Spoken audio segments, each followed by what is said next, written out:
All right. Thank you. Thank you for coming. I understand this is a last talk before you can go away and do fun things. So I appreciate you coming. Survival of the fittest, of course.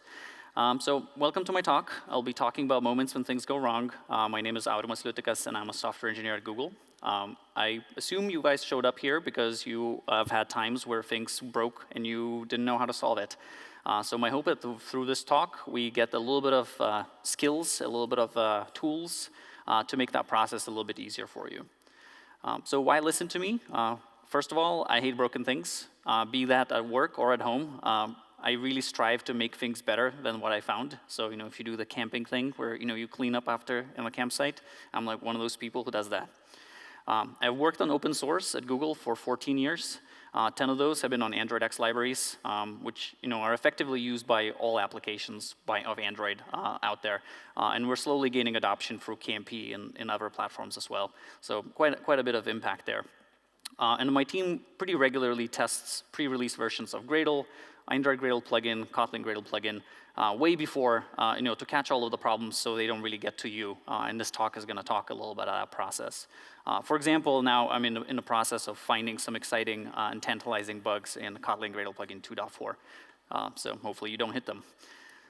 Cool. So far I've reported 130 issues on Gradle Issue Tracker and 77 on UTrack. I hope that gives you an idea of how eager I am to get things fixed, because I really don't like broken things. All right, so you might ask, or your leadership might, why should you care when things break? Why does it matter? So I want to talk a little bit briefly about the motivation aspect of it. So let's discuss that. First thing is that it will block your progress. If you have a thing that breaks, a breaking build or a breaking test, you might not be able to release a feature you want to release. You maybe are excited about launching this fantastic thing, but you're not going to be able to because something broke. You might not be able to pick up an awesome Kotlin language feature that you probably heard about this week. Or maybe you wanted to pick up a new library and upgrade it, and you just can't do that. It also means that your estimates for when things go, how long it will take to get done, also go out of the window, right? If you told your PM you're going to finish a feature in a week, but things break, now you're not delivering things in a week. And a thing that should have taken a day or a couple hours can turn into a multi-day affair because things are broken.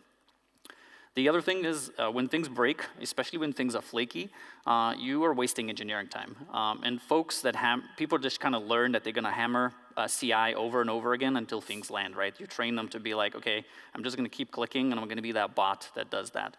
And the rise of LLMs, you're essentially also wasting tokens. If a thing should have passed and landed, and now you're blocked on a test failing, now you're retrying, and you're wasting a lot of tokens and resources. And if you're paying attention to the LLM token price, they're going up, right? So this cost is just going to keep on going, right? The next thing is that the breakages that fix themselves are even worse, right? Because you're training your users to just ignore the problems. Next time they hit a thing that it actually complains to them, they'll be like, it's always like that. Something's broken, so it's not a new issue. I don't have to report it. And that kind of culture means that your infrastructure team is not going to hear about problems because people are just so used to things being broken. And that makes their job that much harder, and that in turn, it's a vicious cycle of making your system even more painful to use and build on. And then finally, and I would argue most importantly, you might ship a product that is broken, right? You might think something works and is great, but because your test didn't run because it crashed or whatever, you're going to ship a thing that is going to make your users suffer. And as you know, reputation is one of the hardest things to build, but one of the easiest things to lose.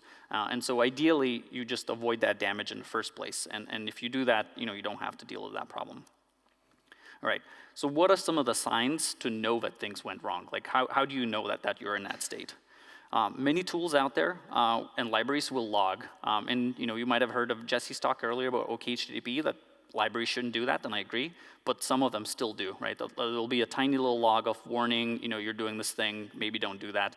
And often they will tell you about this unexpected state, and you just have to pay attention and fix it. Another thing you might have is you might get some unexpected artifact contents.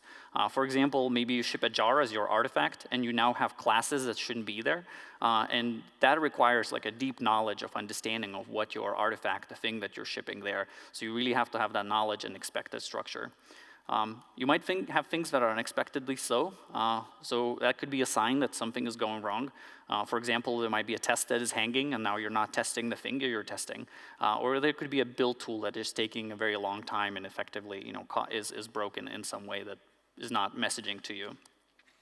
And then the worst kind of way to find out if things are going wrong is when you try to do the same thing twice, and it just does a different thing every time. And this type of thing, really might make you think that you're losing grip on reality, right? It's one of those things of like insanity definition is like doing the same thing over and over again and expecting different results. And it might become your job if that's what the state of the world is. For me, one of the favorite way of learning a topic is through examples. So I find that really helps me develop a mental model. And that's kind of what I want to do here as well, to learn how we can approach these type of problems.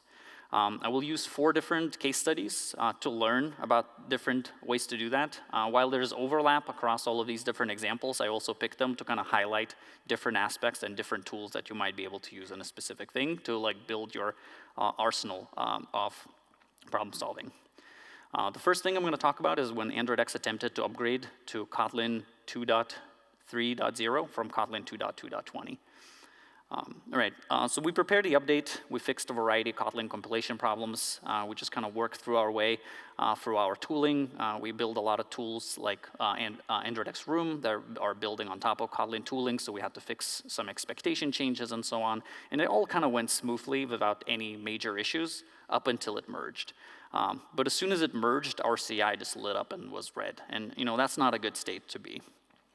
And all of these build failures were like an illegal state exception when trying to run a commonized C interrupt task. All right, and then the first thing to do is obviously a revert. AndroidX is a revert first type of policy. What we do is we back things out, and then we figure out what is going wrong. We find that it's the best way to go about it because then you're not interrupting your developers and getting stuff done. I think this upgrade is not worth the pain for everyone else. So what we did is we reverted it back, and then we started looking at the logs to see what went wrong. So you'll see this is a giant long stack trace, and I don't expect you to read it. But the important bit is to find where in the task this actually happened. Where are we throwing this exception? And the stack gives you exactly the spot in C interrupt commonizer task to find that. And lucky for us, KGP is entirely open source, so you can get the exact state of the Kotlin Gradle plugin and find the line that is failing. And here we can see that we're calling an external tool from the Kotlin Gradle plugin, and it's passing a bunch of information to this tool to commonize some libraries. And we give this CLI tool a variety of inputs, such as Conan home, dependency libraries, a bunch of settings, and so on. And it's very likely that something in these inputs is not set up correctly, and it results into this failure. At this point, we can't really tell which of the inputs is wrong, so we don't really have an answer. But one of the first things to do often when things fail is to kind of like look at the source code and kind of see where are we, where do we stop. On Android, we have built ourselves a little tool. This is a mock-up of a tool, but the idea is it essentially lets you grep, write regex expressions for all the failed builds to search through the logs. And that allows you also to see a timeline of when things have happened. And visualize it. And you can also see things like whether it passed on a retry. You can also link to all of the matched builds, so you can kind of see examples of failures. And for us, when we checked for this specific upgrade, we've never seen this type of failure. We've never seen this exception, and that gives us confidence that this issue has not appeared in some previous build of Kotlin Gradle plugin, but rather it was a new thing. And that gives us ability to kind of narrow down the scope pretty quickly. Next thing to do is to try to reproduce it. You kind of get yourself into the exact same state as the CI. So you get that git SHA and then get yourself to that, and just try to run a task. And this time, running a task didn't actually fail. It just passed. We tried running the -- rerun tasks. We tried deleting build directory, a variety of different things, and nothing kind of jumped out in terms of making it work. So the thing is, while we didn't learn what failed, it does give us an idea of what the correct state is. So when you run a task and it passes, we can kind of go and investigate information about that to see if we can inform ourselves about it. To remind you of what exception we were looking at, specifically that we were getting an exception that there was not a found classifier from a Linux platform catalog. And so if we're looking at the passing state, we can kind of start to investigate where would that symbol be, right? And then that kind of gives us some ideas. And we made some educated guesses that it's inside of the commonizer dependencies class path because it seems to be related. And we kind of, if you look deep inside of it, you can kind of see that there is a file that has platform Linux, and that seems very, very likely that that's going to be the thing here. And from prior knowledge, we see that this is a like .conan directory, which to us, knowing is a Conan home directory, right? So to us, that we saw the CLI tool before, now we remember it was one of the inputs in the thing. But we need a little bit more details to solve this. Another tool in our tool belt is Develocity build scans. I'm sure everyone is familiar with those at this point. And for us, it's really nice because with combining the tool that lets us search through the examples of failures, we can actually go back and find scans from every single one of those. And that can give us an idea of what went wrong and we can investigate. So one thing you might think about is like, oh, is this a configuration cache bug? Gradle serializes task graph when it does configuration caching, and then it runs from the serialized thing. In the past, we've seen cases where the tasks were essentially doing undeclared inputs or outputs, and that can allow Gradle to skip because it doesn't know if things have changed. But here, in this case, there was actually a configuration cache miss, so we know it's not caused by a bad configuration cache entry. In this CI was specifically the run was on ephemeral CI, so it's kind of expected that there was no configuration cache hit. All right, the other thing to think about is like, is it a build cache problem? Like maybe we restored some outputs from a remote or local cache for a given set of inputs. And so we've seen cases in AndroidX where we kind of messed up and again, did not declare our inputs correctly, and it's unsafe to restore, right? It could be, for example, that your output artifact contains absolute paths, and that, of course, would also break you in some way. And the answer here is maybe.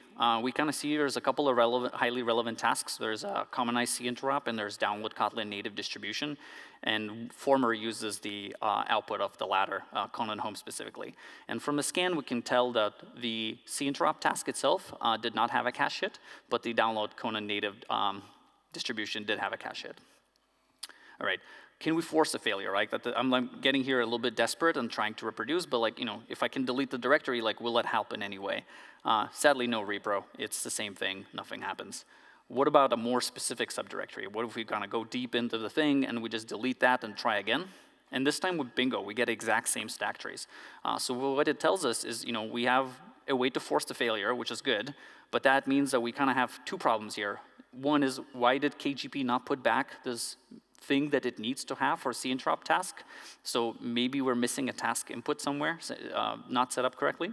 And the second thing is, how is it possible that cinterop task ran, but the dependencies are not prepared for us, right? So there's something about concurrency and things failing. So we kind of exhausted basic techniques, so we kind of knew to do a little bit more source code diving, so that's what we're going to do next. Let's look at the Kotlin native download task in a little bit more detail. Specifically, you'll notice that this task is marked as cacheable task, which means if Gradle sees that the inputs match for this task, it can actually restore the result from a remote server, and you can skip running it locally. And you'll be like, oh, hey, Aurimas, is there an input somewhere in this nested annotation? So if you're not aware, at nested allows you to put an object that can have additional inputs on it to kind of track better. If we jump in, actually all of the things inside of that provider are just marked internal, so none of these are real inputs for the task. So this task has no inputs, which means if a task class path has not changed, we're going to always restore from the cache. And when the cache thing restores, the only thing it's going to restore is going to restore the output. And the output here in this case is the native directory location. And this is just a placeholder file, which is holding a path to where Conan actually was installed. And so what it means is we're never going to call native Kotlin provider.get in the task action, which actually does the work. And it's going to be skipped. We restore from a cache, but no Conan is actually installed. So great, this is a bug, this is not good. That means that this task specifically is not built cache safe. And so we need to report it to JetBrains, file the bug. We have a pretty reasonable workaround here. We can just say never cache this thing, and this is gonna resolve that problem for us so we don't have to worry about it. So while this is a real bug, it doesn't really explain our failure. Luckily for me, someone else had the exact same stack trace that we talked about and filed that issue on a tracker. And so I just jumped into that issue and I filed or shared my examples of my failures, and then additionally shared the velocity scans, because AndroidX is an open source project, so we're able to share the velocity scans very easily. And Anton from the Kotlin Gradle Plugin team used my build scan to actually find the second piece to the puzzle here. And it turns out the commonized native distribution does not depend on the download Kotlin native distribution. And depending on the timing of how these tasks run, you actually can get in a state where you have a race condition. And in one of the cases, it will pass. And if you swap the order, it will essentially be a failure. And so a workaround for this is actually quite easy as well. We can just add the missing task dependency. And for us, with these two workarounds in place, we were able to upgrade back to Kotlin Gradle Plugin 2.3.0. And then all of these issues were properly fixed in Kotlin Gradle Plugin 2.3.20. So you hopefully did not see it or have to deal with. All right, so what have we learned from this case study? Are there some things to take away? One thing is that having a tool that lets you query failed builds in an easy way is super, super powerful. So if your CI today does not have a way for you to kind of easily grep through the failed builds, that might be a thing to look into and add it, because what you can do is you can very easily estimate impact on failures. When something fails on a specific query, you now know, there's broken examples. You can say when the incident started and when it ended. You can actually narrow down whether a failure happens on a specific target, on a specific type of user, maybe a specific branch, and so on. And in here, it helped us really narrow down that the C-interrupt problem was not happening before in the past. And so we could hone in that this is exactly the Kotlin Gradle plugin upgrade that caused us the problem. Another tool that's really handy is develocity. As we saw, we could look up at the task dependencies. We can check whether a cache build cache was hit. It gives you timing information. And in here, we saw that there was a missing task dependency that Kotlin Gradle plugin team found for us, and then we also saw the unsafe cache hit. The other thing that we tried to do, which is more of as a tip, not necessarily a solution, is that if you stay up to date for all the tools, and for AndroidX, we try to be not more than 3 months behind on any of the major tools like Gradle, Kotlin plugin, Java, and so on. This allows us to give us a much narrower scope when things fail. So in here, we saw that it was essentially a one minor version bump to be able to know where the things failed. And the reality of the situation is that most teams prioritize recent failures over failures that happened a long time ago, right? So if some bug happened a year ago in a release, it's less likely to be looked at than a thing that just happened weeks ago. So that's another thing to kind of think about. The other thing to note is that creating reproductions is not always straightforward. Normally, the preferred standard way is you start with an empty project and you slowly add more things until it fails in exactly the same way as you do. And before we knew that this was a Conan race condition, we actually tried to create a reproduction case, but we had no luck because in a small project, the chances of concurrency was very unlikely, so we're not actually hitting it. And in complex cases, sometimes have to do a reverse where you start with your full project and you slowly strip things away until it stops failing. And that allows you to kind of get to the solution of the failure. The sad part is that it really only works for open source projects. So if you work on a closed source project, you're not necessarily going to be able to easily share it to the team where things broke. Here for us, we were lucky that we had enough data from the logs and from develocity that we didn't have to create the reproduction case, and we were able to resolve it with the Kotlin team before we got there. All right, let's jump to the next case study. This one, we were hit with some unexpected logs. So what happened is we noticed that occasionally our builds would just fail with a long stack trace again. And if we zoom in, what we saw is that the stack trace was in the Kotlin Incremental compilation, and it was failing with the function names not being able to properly be looked up in the cache that it had. So we knew there was something going wrong with either Kotlin Gradle plugin, or maybe our own build logic was doing something funky. And again, we jump back to our log query system just because it's so helpful. And we actually started seeing that this issue has been happening for a very long time. We could see failures from as early as June 2024. So it was like a multi-year thing with sporadic jumps in the reproductions. And because the issue was relatively low, we kind of knew that it was not a crazy urgent thing for us to look at. It also told us that it was only happening on incremental builds because our log tool actually lets us split it by target. So we could be like, okay, it's only happening on incremental stuff, and when we do clean ephemeral builds, it actually didn't happen. We also saw that Gradle was exiting with success value, but was still logging this information and printing it out. So then you're kind of stuck with this dilemma. Do you spend time trying to investigate this issue, or you just kind of ignore it and you hope it goes away? And then, of course, you deal with the fact that there might be wasted time in retries and potentially training developers to ignore problems. And of course, the easy path is to ignore the problem and just hopefully nothing happens.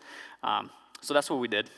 We went and we saw it wasn't happening often, so we're just going to turn off Kotlin Incremental compiler for a couple of projects. Problem solved, never going to see this again. And then we get more bugs. And when we get more bugs, it's kind of annoying. That's one thing. But it's even worse when it blocks the release. So we had a library that essentially was unable to ship on time because we were hitting this failure. So when I was talking about things not shipping on time, I was talking from experience here. And it was not great that we skipped the release, but it was actually advantageous to us in a way that it was actually very reproducible. So this team tried to land this change over and over again. It kept failing in the same way. And so we decided we need to take a deeper look at this again. So we took that change that was able to reproduce this problem. We got ourselves to the exact git state where it was failing as a previous build before, because this is an incremental failure. So we built exactly the way it was meant to be with no build cache. Then we applied the patch and then tried to build again.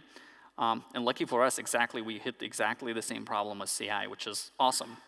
Being able to reproduce the problem when it's something that's flaky is one of the most important parts of being able to solve it.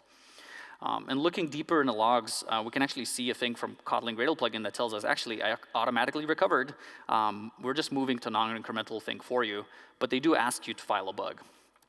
And so, of course, we filed a bug. And our reproduction, again, was kind of not great. It was like, check out all of AndroidX, which is something like 20 gigabytes of a checkout, which not everyone wants to do. And then you have to put a patch on top of it. And then, we send over the logs, and we send over the velocity scan, and we kind of was hoping we were going to get somewhere. And then after a bit of back and forth with the Kotlin Gradle plugin team, we were actually able to narrow down the problem. And what the problem was, in AndroidX, normally we depend on the lowest possible version of all of our dependencies as long as all of the required APIs are present.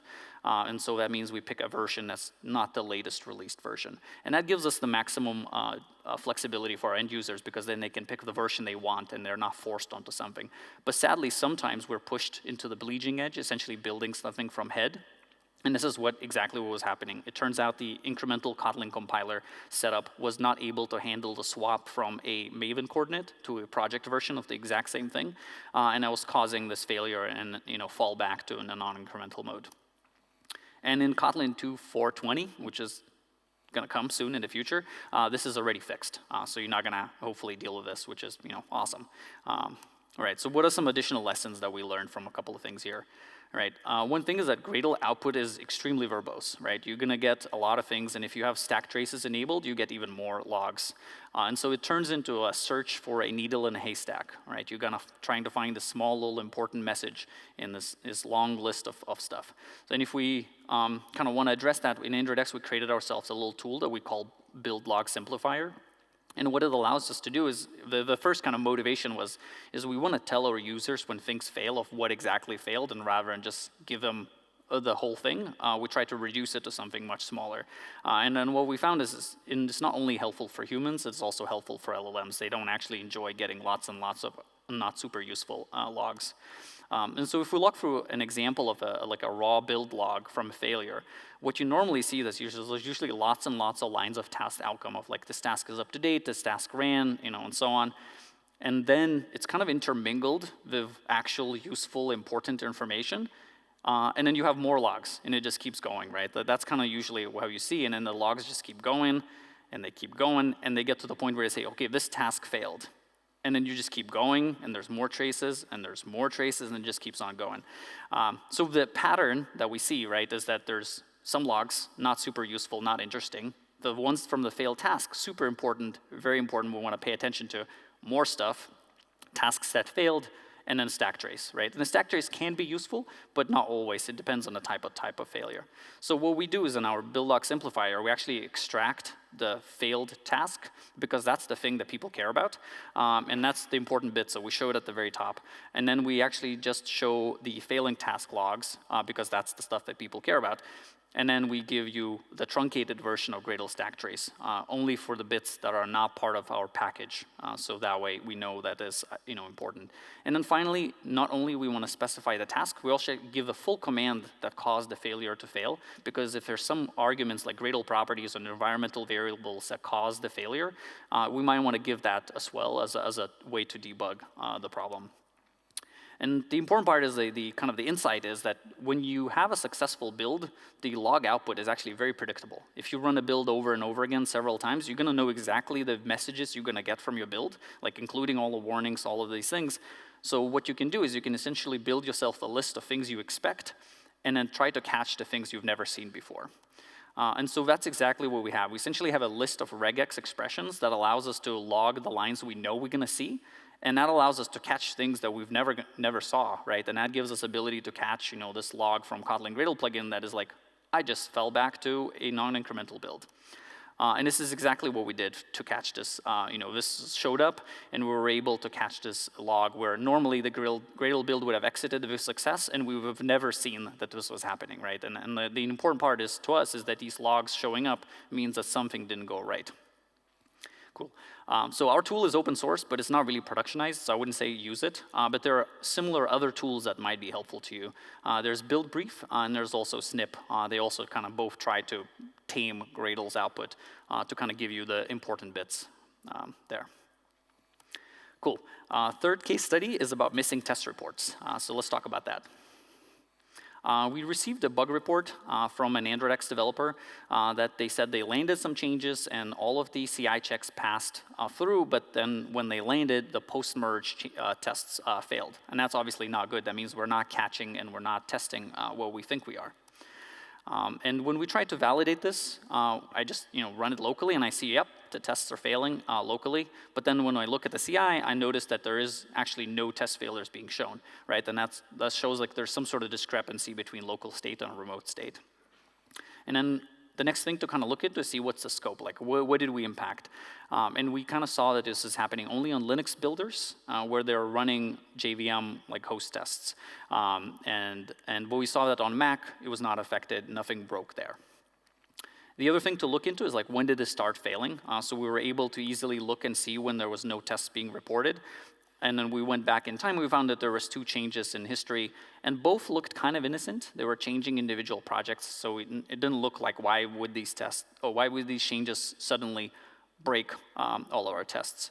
And if you notice, for eagle-eyed viewers here, we were disabling an incremental compilation on yet another project because we were hitting it. So this is the previous bug that I mentioned. So what you want to do is really want to rule out potential causes. We were checking like, oh, did our Docker image change? And that caused our tests to no longer be reported. And the answer is no. And similarly, we didn't notice any other CI changes that could have done it. So debugging the log, we kind of look at the log and see, oh, it's actually finding unexpected files being generated. And you might ask, well, what is these unexpected files? The thing is, again, when a build succeeds, you kind of have a predictable set of outputs. Generally, you only want Gradle to write to your build directories and nowhere else. And there should be no modifications to your source code. There should be changing build.gradle files. There should be no new files in general in the rest of the source tree. And that's kind of what we have this check in place. And so what happened is when this step was trying to validate that we have predictable outputs, it allows us to see when there is a new file there that something went wrong, right? There we have a thing that failed. And so for us, we found that here we have some unexpected files that we were being written to under this project, and this file was called core. So for some folks, I'm sure that's already ringing some bells of what it is. And what it was is actually, what are these files? It turns out there's a crash dump when we were running Linux tests, Kotlin native Linux tests, and it was being added. And one of these tests added a test essentially that caused a crash only on Linux runners, and that's why we were not seeing it on a Mac. And what we've seen in the past of why we added this file checks in the first place is sometimes these dumps can also happen in JVM as well, and then you might get false positives where Gradle will exit and be like, oh, nothing serious happened, but now you have this file created, and so that's the kind of reason why we did that. And then once we knew what was wrong, we were able to fix the actual test and get the test back to running. But then the question is like, why did this break our test reporting? And it turns out that was just a boo-boo on our side.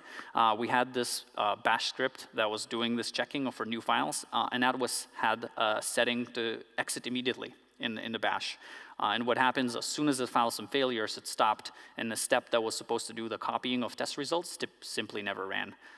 So it was a pretty easy fix. We just had to remove one line. All right, and then the final case study I want to talk about is where we're getting some unexpected task reruns. All right, so what we did is we were trying to upgrade to Kotlin 2.0, so that's the big one, from Kotlin 1921, and we were just getting failures saying that our task reran and there were some inputs being changed. And you might ask, what is that about? The thing is, Gradle tries to track all of your inputs and outputs to essentially skip work if things are up to date. So therefore, when you run a build once and then you run build a second time, normally what you want to have is that your second build is effectively no op, that everything just says up to date, up to date. That's kind of the ideal state. And so we have essentially a automation that we have set up, what we call up-to-date checking, that allows us to see if there are some unexpected task reruns. And that means that if a build runs and succeeds, but something reruns, we actually want to catch and stop that. And so this is exactly the check that fired, because we didn't want to waste resources, right? If you are forcing tasks to rerun, you're effectively having something funky going on with your task inputs, because normally that shouldn't happen. All right, so we kind of need to figure out our timeline here. And again, we looked at our build logs, very useful tool. You know, I'm going to keep repeating it. You should build a build log scanner. And what we found is that it never happened before. So it was specifically new to this upgrade. And so we knew a very short range of changes in Kotlin Gradle Plugin. And then we wanted to validate to see if we're able to reproduce this locally. And the answer was yes. It was actually reproducible very easily, which was awesome. And to kind of a reminder to you is Gradle is a JVM application, so you can treat it like one. For example, you can attach a breakpoint anywhere deep inside a Gradle or your own build files or in your own build logic or in Kotlin Gradle plugin or any other place. And you know, the details are not important. I just have it, you know, attached to a random spot. But the nice thing is when you are able to reproduce a failure locally, you can do a lot more interesting things instead of just going through print line debugging. And so we kind of remember, I want to remind you that we were looking at a task rerun for this specific task where friends paths set was changing for this task. And so what we can do is we can actually attach a breaking point in Gradle where this message is generated, so we can actually see what exactly changed about these properties. Because Gradle, to remind you, does not tell me what changed about the properties. All it says is something changed about these properties. And so from the breakpoint, what we're able to do is actually print out what happens.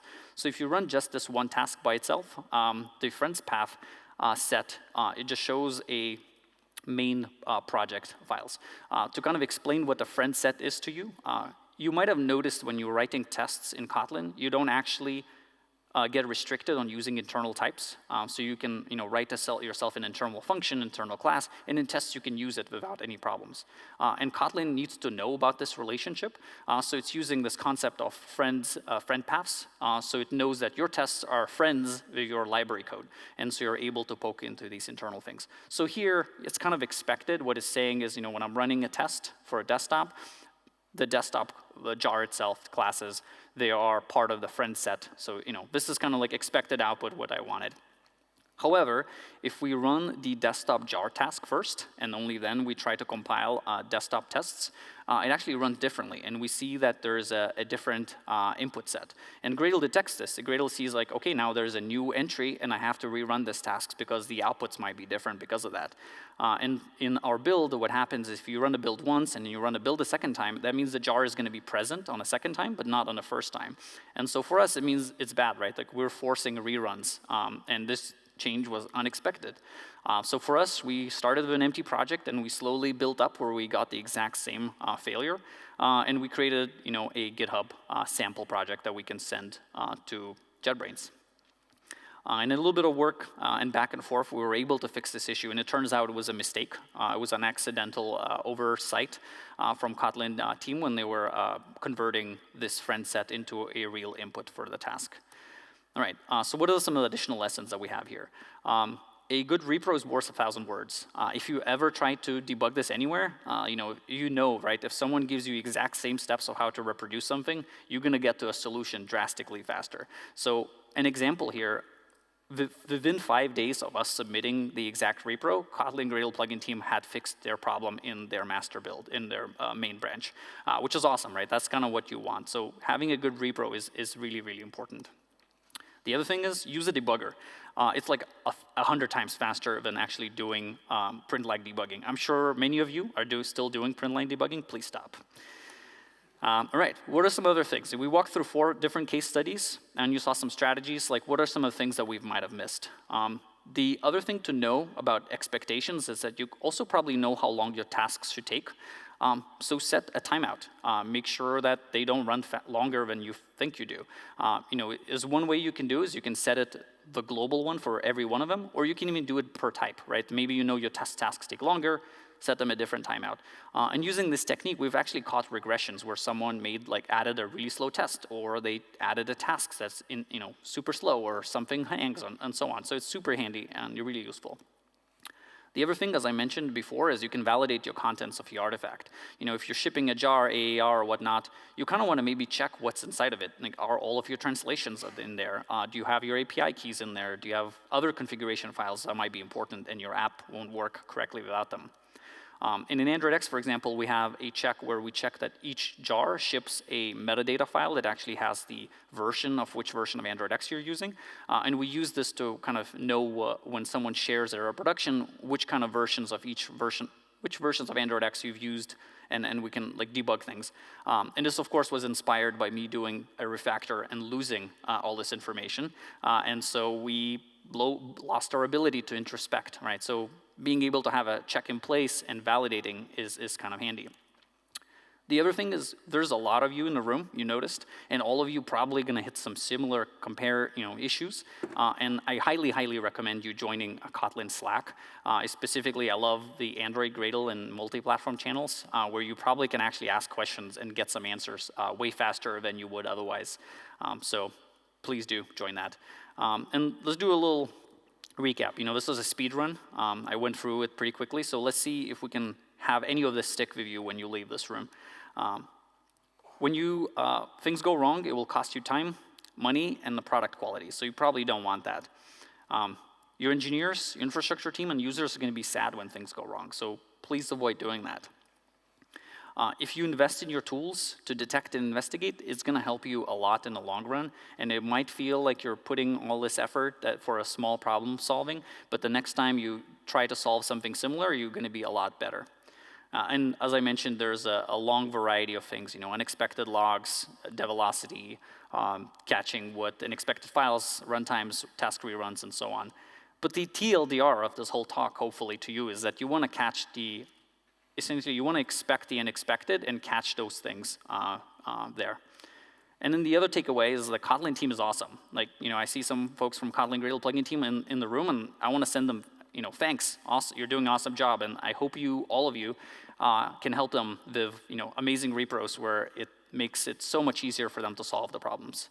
And as I mentioned, my work is never done. This is a currently open bug for Kotlin 2.4.0 that I'm investigating, and hopefully we can solve it before it ships, but who knows? So that's the next thing that I'm looking at. Awesome. Thank you for your time. This is my dog, Billy. He's awesome. Yeah, thank you.